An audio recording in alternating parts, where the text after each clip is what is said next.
은혜와 평강이 있을지어다. 자, 우리가 1장, 2장 말씀을 보면 욥기서 욥이 갑자기 당한 어려움이죠.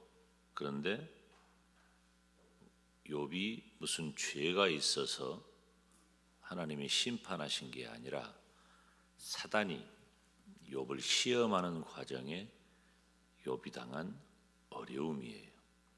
그래서 우리들이 어려움을 만난다 하는 것이 각자에 따라 다 다르고, 항상 우리들이 생각할 것은 우리가 어떤 어려움을 만나는 것은 반드시 죄의 결과라고 단정할 수는 없습니다. 그래서 4장부터서 31장까지 등장한 욥의 세 친구 엘리바스와 빌닷과 소바를 통해서 욥은 계속 억울한 말을 듣습니다. 네가 잘 모르지만 네 죄 때문이야. 하나님은 공의로운 분 아니시냐? 하나님이 너를 모르시겠느냐? 하나님은 일거수일투족을 모두 다 아시기 때문에 하나님의 시야를 벗어날 수는 없어. 그러니 네가 갑자기 만난 이 어려운 이 고통의 시간은 분명히 너에게 무슨 이유가 있을 거야. 이런 상황이죠. 그런데 욥은 계속해서 어떻게 항변합니까? 욥은 사실 잘못이 없거든. 그러니까 욥은 자기가 무죄함을 계속해서 토론하는 과정에서 세 친구와 얘기를 하죠. 그러면서 32장부터 37장까지는 또 한 사람이 등장을 합니다. 그러니까 31장까지 욥의 세 친구만 있는 줄 알았는데 갑자기 32장에 엘리후라고 하는 사람이 등장을 해요. 자기 표현대로 엘리후는 아마도 욥과 그의 세 친구보다는 나이가 좀 젊다. 그래서 세 사람이 얘기를 하는 것을 가만히 이렇게 지켜보았는데, 이제 그들의 대화가 계속해서 이렇게 똑같은 얘기가 반복이 되죠. 네 죄 때문이다. 하나님은 공의하신 분이다. 하나님은 모든 것을 아시는 분이다. 그런데 욥은 그 일에 대해서 하나님은 인정하지만 나는 잘못이 없다 하는 이런 이야기들이, 그리고 이제 일순 더 이상 이야기가 나오지 않아. 그러니까 엘리후가 등장을 해가지고 엘리후가 얘기를 하는 거예요. 자, 엘리후의 얘기를 마치면서 하나님이 어떤 분이냐라고 하는 것을 우리들이 좀 살필 필요가 있어요. 하나님께서 이제 엘리후와의 대화가 다 끝난 다음에 38장부터 41장까지는, 여러분 사실 38장부터 41장까지는 굉장히 중요합니다. 왜냐하면 하나님께서 직접 욥에게 말씀하시는 내용이에요. 상당히 은유적인 표현, 직설적인 표현을 사용하시면서, 그리고 하나님께서 만물의 이치를 언급하시면서 욥으로 하여금 스스로 하나님이 어떤 분인가를 깨닫게 해주시는 그런 과정이죠. 하나님은 스스로를 어떤 분이라고 말씀하십니까? 온 세상 만물을 창조하시고 섭리하시는 분이다. 다스리시는 분이다. 하나님은 크실 뿐만 아니라 세밀하신 분이다. 하나님 없이는 아무것도 없다는 거죠. 그렇게 이제 하나님께서 욥에게 그러한 내용을 언급을 하셔요. 그 언급을 하시니까 욥이 아까 우리가 함께 읽은 42장 1절부터 6절까지 말씀을 읽었는데, 6절에서 그러므로 내가 스스로 화나고 티끌과 죄 가운데서 뭐 한다 그랬어요? 회개한다 그랬어요. 자, 여러분, 보세요. 그 다음에 우리가 사실은 욥기 1장을 시작하면서 우리의 눈은 어디에 가 있어요? 우리의 마음은 욥기 42장 10절에 가 있지. 욥기를 시작하면서 우리 마음은 욥기 42장 10절에 가 있는 거예요. 10절 이후부터 마지막 절까지 어떤 장면이 나와요? 빨리 욥이 잃었던 것을 다 회복하고 갑절의 복을 받기를 원하는, 야 얼른 이 드라마, 우리가 드라마를 보잖아요. 그러면 얼른 이거 지나가서 결론이 좀 나오면 좋겠는데 작가가 계속해서 주인공을 죽을 뚱살뚱 고생을 시키고, 그리고 진짜 욥기는 드라마처럼 욥기서 42장 10절로 17절 사이에 이 짧은 구절로 드라마가 욥기가 딱 끝나버립니다. 우리는 지금 욥기 42장 10절에서 17절을 계속해서 따라가고 있는 거예요. 그렇게 얼른 그날이 오기를 바라요. 왜냐하면 우리는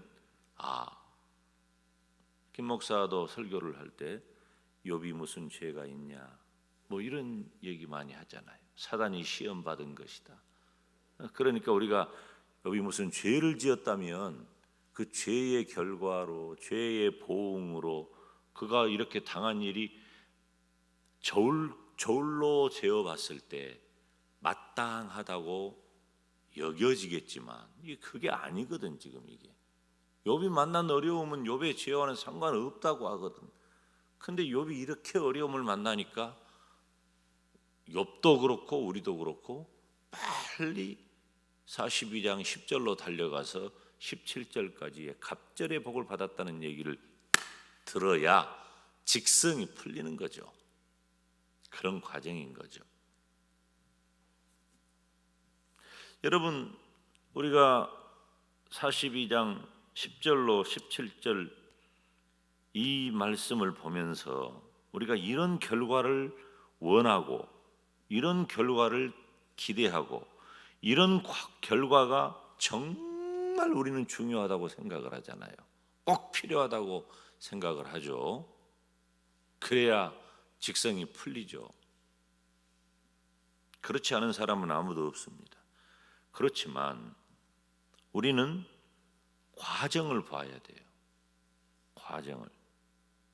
그리고 사실은 욥기서 42장 10절로 17절 사이가 짧은 구절이기 때문에 이렇게 결과로 맺어지고 끝나는 것처럼 보이지만 욥기 42장 10절로 17절 사이에 우리가 생각하는, 그리고 우리가 눈으로 보는 이 결과마저도 과정의 연속이라고 하는 거예요.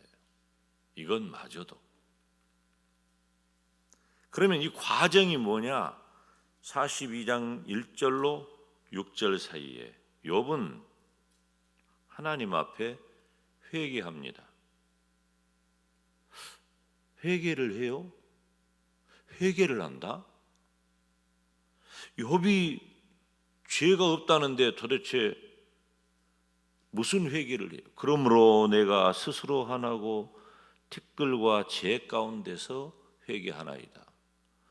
죄가 없다고 했는데, 죄가 없는데 무슨 회개냔 말이에요. 지금 우리들이 생각할 때 계속 우리가 이 욥기서를 시작하면서부터 지금 그냥 얼른 이것 지나가고 욥기서의 마지막 부분을 마침표를 기가 막히게 짠 하고 장식할 날만을 기다리는데 느닷없이 42장 아까 우리가 읽은 말씀에서 욥이 회개를 하는 거예요. 우리들이 가지고 있는 욥에 대한 정서는 뭐냐면은 억울함이죠. 인간적으로 억울하잖아요. 우리 스스로가 욥의 심정으로 나 자신이 욥과의 그런 감정이입을 통해서 살펴보면 억울하다. 그럴 수 있습니다. 그런데 참 우리가 중요한 것 하나를 발견한 거예요. 욥은 당대의 의인이고 욥이 엘리바스와 빌닷과 소발과 그리고 심지어 엘리후와의 이 긴 자신 앞에 닥친 그 어려움과 어려움의 이유를 지적하는 그 친구들과의 그 변론을 통해서, 지리한 그 변론을 통해서 욥 자신이 나는 죄가 없고, 그리고 친구들 또한 비난하고 그리고 욥에 대해서 책을 잡으려고 하지만은 실제로 헛될 뿐이에요. 찾을 수가 없어요. 그런데 38장에서 41장 사이를 보면, 제가 아까 이 부분을 중요하다고 말씀을 드렸죠. 기억하시죠? 자, 정신 차리세요. 38장에서 41장을 제가 중요하다고 말씀했어요. 왜 그런가?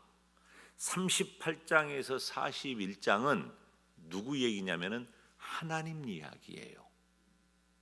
하나님께서 온 우주 만물의 원리를 언급하시면서, 온 우주 만물의 근본을 언급하시면서, 온 우주 만물이 어떠하다라고 하는 것을 크고, 때로는 이 망원경으로 보듯이 말씀하시면서, 때로는 현미경으로 보는 듯한 일들을 언급하시면서 뭘 드러내신 거예요? 하나님이 어떤 분이신가를 드러낸 거예요. 욥 앞에, 욥아, 내가 누구냐? 내가 한 일이 뭐냐? 다 언급을 하는 거예요. 그러니까 욥이 뭘 해요? 갑자기 회개해 버린 거야. 죄가 없다는데, 죄가 없는 욥이. 우리가 지금까지 욥에 대해서 생각을 할 때는 죄가 없고, 아, 욥은 억울하다, 이 생각을 했죠. 다 우리 마찬가지예요. 욥은 오죽했겠어요.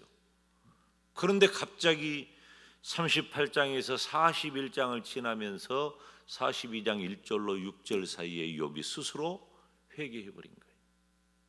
하나님 앞에 서니까, 여러분, 밝은 태양빛 앞에 서잖아요. 드러나지 않는 것이 없습니다. 우리는 하나님 앞에 서면 교만할 수가 없어요. 지금까지는 욥이 엘리바스, 빌닷, 소발, 그리고 엘리후와의 여러 가지 논의와 변증 과정을 통해서 무엇하려고 애를 썼어요? 내가 죄가 없다라고 하는 것을 드러내기 위해서. 그리고 실제로 우리가 우리의 시각으로 발견할 만한 욥의 죄악은 없습니다. 정죄할 만한 요인을 찾을 수가 없다고 말이에요. 그런데 하나님 앞에 서니까, 우주 만물을 창조하시고 다스리시고, 그 하나님께서 말씀하시는 그 세미한 벌레, 곤충, 자연의 이치, 이런 부분까지를 하나님께서 언급하시면서, 욥아, 내가 누구냐? 그리고 너는 누구냐? 하나님 앞에 서니 욥은 겸손할 수밖에 없고, 여러분, 우리가 하나님을 알잖아요. 그러면 겸손할 수밖에 없는 거예요. 겸손이라고 하는 것을 우리가 미덕으로 생각하죠. 천만의 말씀이에요. 진정한 겸손은 우리가 어떤 교양을 쌓고 인격을 쌓고 배움을 쌓고 경험을 쌓아서 내가 획득하는 그 어떤 정서가 아니에요. 겸손은 나 자신이 하나님 앞에 어떤 존재임이 밝히 드러날 때 다가오는 거예요. 교만할 수가 없어요. 하나님 앞에서 의인은 없는 거예요. 우리는 욥기서를 보면서 욥이 당한 고난만 생각하고 사단이 시험하고 억울하고 힘든 시간을 지내. 그러나 믿음만 가지고 살면 하나님이 욥의 모년에 복을 주실 거야 라고 하는 욥기서 42장 10절로 17절만을 바라보고 달려오지만 과정이 필요하다는 거예요. 그 결과에는 어떤 과정, 하나님이 어떤 분인가, 그리고 그 하나님 앞에 선 나는 교만하지 않고 겸손할 수밖에 없다. 그래서 욥은 하나님 앞에 자신을 다 내어놓고 엎드립니다. 그때 10절부터 17절 사이가 열리는 거예요. 사랑하는 여러분, 우리가 오늘도 이 하나님을 깨달을 수 있기를 바랍니다. 우리는 각자 다 믿음을 따라 살고, 그리고 인격과 교양과, 그리고 내가 가진 어떤 선함, 내 처신, 내 처세 철학, 이러한 것들로 나를 다 포장을 하고 살아요. 다 포장을 하고, 그리고 그럴듯하게 내가 그 포장 속에서 이 정도면 어떠할까라는 자부심도 다 있어요. 이거 누구 얘기가 아니에요. 제 얘기예요. 그런데